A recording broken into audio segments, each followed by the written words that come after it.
So, good evening mga sir, ma'am, sir. Ah, Dito pala ako sa loob ng clubhouse.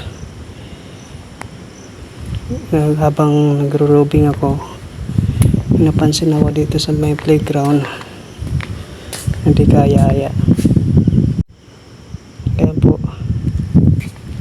kaya pala may tumutunog kanina. Kasi kusang galaw yung duyan. Playground po ito, mga bata dito sa malapit sa clubhouse. Yung isang duyan po, hindi po yan gumagalaw.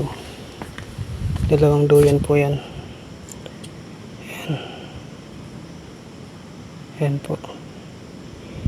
Hindi na ako masyadong lumapit pa kasi baka may mangyari sa akin na hindi masama. Pero wala naman tao.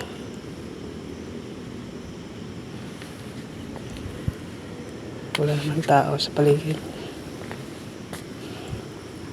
Ang oras po ay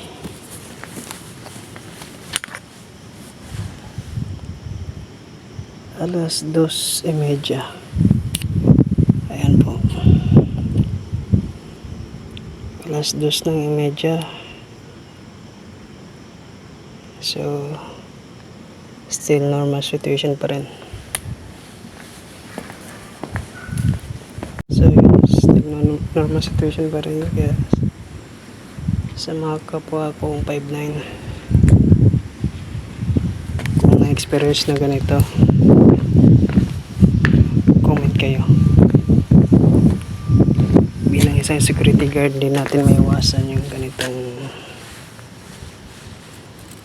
hindi mo naman masabi na 1-6.